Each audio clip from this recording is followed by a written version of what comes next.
picture this for a second, right? The nation just purposefully severs its own mobile internet networks, just plunging millions of its own citizens into this deliberate digital silence. Right. And meanwhile, thousands of miles away, high-resolution satellite images reveal a perfect, like, life-sized replica of a capital city's presidential district. But it's built entirely in the middle of a barren desert. Oh, wow. Yeah, and at the exact same time, 20,000 military reservists and just everyday civilians are out mobilizing in the streets to practice surviving what feels like an apocalyptic scenario. I mean, the imagery alone there, it carries the weight of a Hollywood geopolitical thriller. You have these massive, meticulously choreographed events happening all at once, projecting a very clear, very intimidating message to the world. Except none of this is theoretical. It's not a movie. That nation simulating the digital blackouts, that's Taiwan. And the country constructing that replica city in the desert is China. And when you look closely at the deeply sourced investigative report by the Dutch news program Nieuwsuur, which is our main source for today's deep dive, by the way, you start to realize a pretty terrifying reality. Yeah, the reality that China is actively attempting to annex Taiwan right now. Right now. And they're executing a highly coordinated strategy to do it without sending a single soldier across the strait. Which is wild. And that's our mission today for you listening. We are diving into how this bloodless war is actually being fought. Because, you know, the global media landscape, it tends to fixate on the kinetic threats, right? The fighter jets breaching air defense zones or naval vessels crossing the median line. Right, but the reporting from Nieuwsuur shows that those physical maneuvers, they're largely a sophisticated diversion. I mean, the actual campaign being waged against Taiwan is this asymmetrical, totally invisible war that's just woven into the daily fabric of Taiwanese society. Okay, let's unpack this. Because to truly grasp the mechanics of this invisible war, we kind of have to look at the physical threats they're using as a smokescreen first. Right, to see what they're distracting from. Exactly. So the report details these massive Chinese military exercises. They call one of them Operation Joint Sword. And these aren't just, like, military parades. They are full-scale encirclement drills designed to practice blockading the entire island. And Taiwan's counter-maneuvers are, well, they're incredibly calculated. Like I said at the start, they aren't just scrambling their own jets in response. They literally pull the plug on their own cellular networks for half an hour at a time. Which is such an extreme step when you think about it. It is. It's like a family cutting their own power just to practice for a blackout. But they do it to stress test their society. They're training the public on how to navigate this sudden, terrifying vacuum of a severed digital infrastructure, basically so they don't succumb to mass panic. And that preparation, you know, it addresses the very real reality of modern conflict, the absolute first casualty in any cross-strait escalation. It wouldn't be a military base. No, it would be the underwater communication cables and the server farms. So Taiwan is trying to build this societal muscle memory so that when the screens go dark, the population knows exactly how to function. Which brings us back to that desert replica. Beijing isn't just building some vague mock-up of Taipei out in the sand. They are constructing the precise layout of the presidential district. Right. And they're running troops through these step-by-step urban warfare scenarios. And the timeline for all this preparation, it centers heavily around the year 2027. Yeah, 2027 is a huge focal point. Right, because according to Taiwanese defense think tanks, 2027 marks the 100th anniversary of the People's Liberation Army. And it also aligns perfectly with President Xi Jinping's timeline to secure his, historical legacy. This is a very potent combination of factors. But looking at the board here, I have to ask, if China already has a life-sized replica to train in, and they're actively running these massive encirclement blockades today, why wait for a centennial anniversary? Like, if the military architecture is already there, why wouldn't Beijing just force the issue tomorrow and invade right now? What's fascinating here is the sheer scale of the logistical and economic bottlenecks standing in their way. You really have to look past just the raw troop numbers and look at the physical environment. Okay, the environment. Right, because the Taiwan Strait, it presents one of the most hostile maritime environments on the planet. Really? I wouldn't have guessed that. Oh, absolutely. Because of these specific violent monsoon patterns, the sea state is only viable for a massive amphibious invasion force for roughly 8 weeks out of the entire year. Wait, just 8 weeks? Just 2 months a year. So the weather itself basically dictates the terms of engagement. Completely. And beyond the weather, the People's Liberation Army, they're completely untested in modern multi-domain combat. I mean, China hasn't fought a full-scale war since their conflict with Vietnam in 1979. Wow, so decades. Right. So committing an untested force to literally the most complex military maneuver conceivable, which is a contested amphibious landing against a heavily fortified mountainous island, it's a colossal strategic gamble. Not to mention the economic side of things. Exactly. The economic mutually assured destruction. China's modern power is entirely predicated on its integration into the global economy. So an invasion, it would trigger immediate catastrophic economic isolation. It would effectively destroy the prosperity that the Chinese Communist Party has spent decades building. And there's also, I found this really interesting in the report, there's a fundamental difference in how these two militaries are actually built to operate under pressure, right? Yes, the structural differences are massive. Because Taiwan is looking at the reality of their situation, and they're actively decentralizing their command structure. They're literally training sergeants and lower-level field officers to make unilateral strategic decisions if the central command in Taipei is taken offline. It's a highly decentralized, almost democratic approach to battlefield management. Right. But that contrasts sharply with how the People's Liberation Army is built. Oh, sharply. China operates on a strict, dual political military structure. What does that mean exactly? Well, you have battlefield commanders, sure, but they are shadowed by a political commissar system.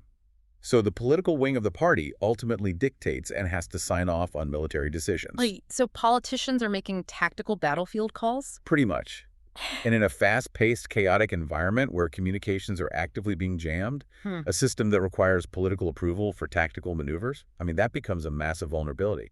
Yeah, I can imagine. So if a kinetic invasion faces this tiny weather window, an untested military, rigid command structures, and pretty much guaranteed economic ruin, the physical option becomes the weapon of last resort. Exactly, which is why they shift the battlefield to the cognitive domain. Yeah. They utilize what defense experts call barking dog tactics. Barking dog tactics. Okay, explain that. So the news report outlines how Taiwan currently serves as the world's most active testing ground for information warfare. Taiwan's National Security Bureau is literally fending off sophisticated cyber intrusions on a daily basis. It's just relentless. It's an ambient pressure, yeah. The goal is to make the threat of interference this constant, inescapable background noise in the lives of everyday citizens. And sometimes that interference, it actually breaches the digital realm and enters physical public spaces. Like the report highlighted this coordinated strike where the digital advertising screens inside 7-Eleven convenience stores across Taiwan were all simultaneously hijacked. Oh, that was a huge moment. Imagine you're just a customer walking in to grab a coffee, and you're suddenly confronted with these screens flashing hostile, anti-American messages like, Nancy Pelosi, get out of Taiwan. It's this incredibly aggressive disruption of the mundane. Because when you compromise a grocery store screen, you're signaling to the population that absolutely no infrastructure, no matter how trivial it seems, is secure. Right. And here's where it gets really interesting, because those crude hacks, those are just the surface layer, right? It's like a hacker putting a virus in a cute cat video. But the deeper operation involves algorithm manipulation through content farms. The content farms are so insidious. They really are. They spin up thousands of social media accounts that look completely innocuous at first. They post cooking videos, local lifestyle content, memes, and they do this for months just to build a massive trusting audience. And once the algorithm favors them, they pivot. Suddenly, the cooking channel is pumping out this highly targeted disinformation. They seed narratives that a specific Taiwanese party leader is secretly accepting bribes from Washington. Or they fabricate these crazy supply chain rumors claiming Taiwan is purchasing imported American pork, relabeling it as domestic, and bankrupting local farmers. And you have to notice the specific mechanics of those narratives. They aren't out there trying to sell the virtues of the Chinese Communist Party. Right. No one's suddenly becoming a huge fan of Beijing because of a pork rumor. Exactly. They are meticulously designed to erode the Taiwanese public's trust in their own local institutions and their own economic safety. But look at the execution of this from the perspective of an everyday citizen. I kind of pushed back on this when I read it. If I'm walking into my local store and the screens are screaming political slogans, or my feed is suddenly flooded with obvious manipulated rumors about pork, that doesn't inspire me to pledge allegiance to China. No, not at all. If anything, it makes me angry. Does aggravating a population actually bring them closer to unification? It sounds like it backfires. This raises an important question about the actual end game of cognitive warfare. Because you're right, the objective is absolutely not persuasion. It's not. No, Beijing knows they're not going to win the hearts and minds of the Taiwanese public through hacked grocery store screens. The goal is friction. Friction. Yes. The strategy is to flood the zone with so much contradictory information, so many localized crises, and just so much baseline anxiety that the population experiences this profound psychological exhaustion. Wow. So they just want to induce a state of permanent fatigue. Precisely. When a society is constantly questioning the validity of its news, constantly worried about its digital infrastructure, and arguing over fabricated domestic crises, they lose the collective energy required to mount a unified defense. That is dark. The ultimate psychological victory here is convincing the Taiwanese people that resisting the pressure is simply too complicated, too tiring, and ultimately it's futile. And that profound exhaustion, it actively rewrites laws. Which brings us to how this pressure actually fractures Taiwan's internal politics. Now, the society is heavily polarized, but it's really vital to define the parameters of that divide, especially for you listening. Right, we have to be clear about what they're actually arguing over. Exactly. Because the vast majority of Taiwanese citizens have absolutely no desire to be absorbed by China. Most of them don't want that. The fracture is entirely about the methodology of survival, like how to manage the behemoth next door. And China leverages Taiwan's own domestic vulnerabilities to widen that exact fracture. Look at the economic mechanics inside Taiwan today. You have this dual reality economy. On one hand, you have a globally dominant, highly lucrative semiconductor industry. We all know about the microchips. But on the other hand, the broader service sector suffers from stagnant wages, and that creates a paralyzing housing crisis for the youth. So young people just can't afford to live. Right. In major cities, young professionals are entirely priced out of the property market. So China steps in with this economic pitch that kind of mirrors a shady timeshare pitch targeting pro-college kids. They target that disenfranchised youth demographic, promising that unification will unlock access to China's massive market and essentially solve their wage and housing crises. But the hidden cost, of course, is the total forfeiture of their democratic sovereignty. Right. And that economic lure creates intense political friction between the major parties in Taiwan. You have the ruling Democratic Progressive Party, the DPP, which leans heavily toward Taiwanese sovereignty and strengthening alliances with democracies like the United States, and they constantly accuse the main opposition party, the historically pro-unification Kuomintang, or the KMT, of dancing to Beijing's tune. And this friction really reached a boiling point recently when the chairman of the KMT actually traveled to China. Yeah, the DPP viewed that as a total betrayal. But in doing a neutrality check here, we have to look at both sides impartially based on the report. The KMT defended the maneuver by arguing that they're basically the adults in the room. Right. Their position is that maintaining open diplomatic back channels is the only realistic way to prevent a kinetic war. They argued their mandate is to check a ruling government that they view as wasteful and needlessly antagonistic toward a superpower. And when you have a society where the two major political factions operate with completely incompatible definitions of what even constitutes national security, well, the legislative process just grinds to a halt. And we saw the direct consequences of that mistrust in the Taiwanese parliament. Critical defense budgets were totally stalled. We're talking about the specific funding required to build a domestic asymmetrical drone fleet. Crucial stuff. Yeah, but legislators blocked the capital, arguing that heavily arming Taiwan would only provoke China further. But, I mean, look at the polling data in the report.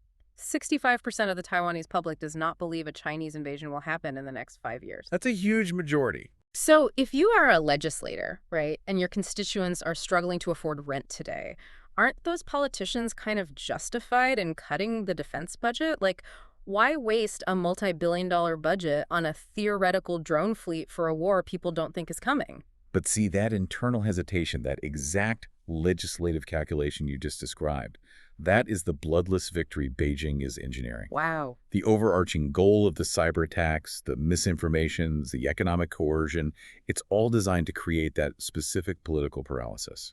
If Beijing can manipulate the Taiwanese parliament into defunding its own military modernization programs through domestic squabbling, they win. They disarm their opponent via their own democratic process. Exactly. The kinetic threat doesn't need to be imminent if Taiwan voluntarily dismantles its own defense infrastructure today. So what does this all mean? Because it means the paralysis isn't just a domestic issue. It's a massive vulnerability on the global chessboard.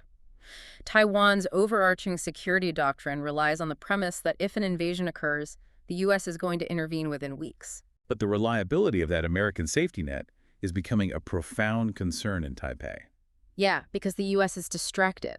The sources highlight how the U.S. has been forced to reposition vital assets, like moving Patriot air defense batteries out of allied regions like South Korea just to manage escalating conflicts in the Middle East. And those ongoing crises are rapidly depleting the very stockpiles of precision munitions that Taiwan would desperately require in a conflict. Plus, you add the volatility of American domestic politics. The report explicitly notes the massive panic caused when former President Trump temporarily paused promised weapons shipments to Taiwan after some trade discussions with Beijing. That signaled to Taiwan that their existential survival might just be viewed in Washington as a transactional bargaining chip, rather than some ironclad alliance. And China is acutely aware of this, right? They're actively weaponizing the global supply chain to squeeze Taiwan even harder. They're implementing these strict export controls on highly specific rare earth metals, things like gallium and germanium. Which are absolutely vital. Well, right, these aren't just obscure rocks. These are the critical bottlenecks required to manufacture precision guidance chips and advanced radar systems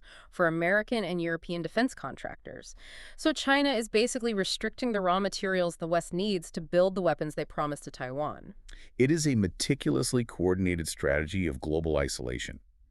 Beijing utilizes its economic clout to induce this kind of diplomatic claustrophobia.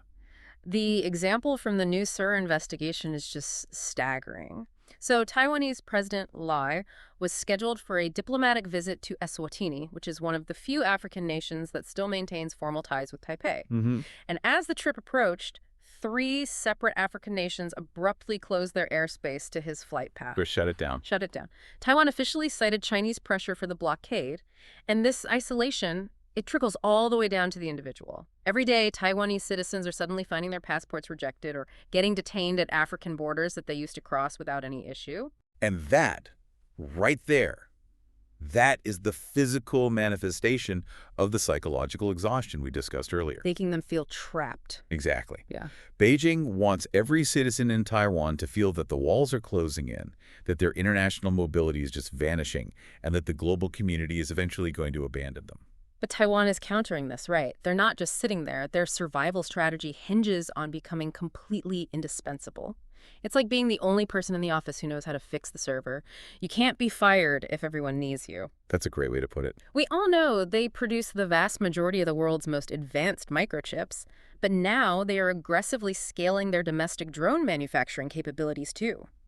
And crucially, they're partnering directly with nations like Poland and Ukraine to prove their value to Europe so they aren't solely reliant on the U.S. But if we connect this to the bigger picture, all of these maneuvers, the supply chain chokeholds, the algorithmic manipulation, the European defense partnerships, they're all converging on a very specific timeline. While 2027 represents that military anniversary we talked about, the true strategic flashpoint is undeniably 2028. Because the political calendars align perfectly. Exactly. Yeah. In 2028, Taiwan will hold its next presidential election. Simultaneously, the United States will have just inaugurated the winner of its upcoming presidential cycle. So China is watching all of this. They are analyzing these dual timelines incredibly closely. They're waiting to see if their exhaustion campaign yields a more pro-China or compliant administration in Taipei, or if the new leadership in Washington signals an isolationist pivot away from the Indo-Pacific. Right. The results of those specific elections will dictate whether Beijing continues its strategy of slow, coercive negotiations, or if they calculate that the window for a bloodless victory has closed, which might force them toward the aggressive kinetic measures they're practicing out in the desert. It really is a geopolitical ticking clock. Every blocked airspace route, every delayed defense budget, every fabricated rumor on a social media feed, it's all a calculated move toward that 2028 window. So, for you listening, we've navigated from the fake desert cities and hack 7-Elevens to the algorithmic manipulation of content farms, right through to the rare earth bottlenecks choking global defense. We covered a lot of ground today. We really did. And the reason you should care about this invisible war, regardless of where you live, is that this isn't just an isolated dispute, that the global economy is intrinsically tied to the outcome. The device you're using to stream this audio right now relies on a supply chain that runs directly through the Taiwan Strait. The success or failure of this strategy, it's going to fundamentally rewrite the rules of international security for the next century. Which leaves us with a deeply unsettling concept to consider moving forward, something that really builds on everything we've talked about. Let's hear. If a superpower has successfully engineered a blueprint to conquer a territory through predatory economic leverage, sustained cyber attacks, and the weaponization of a target's own democratic political division, all without ever declaring a formal war. Yeah. Well, how many other countries around the world might already be in the middle of a bloodless war right now without their citizens ever realizing the battle has even begun? Man, that is a chilling and incredibly necessary question to mull over. Keep scrutinizing the world around you, watch how domestic exhaustion might be shaping your own local politics, and remember that the most devastating strategies often don't involve a single gunshot. Thank you so much for joining us on this deep dive into the invisible war. We will see you next time.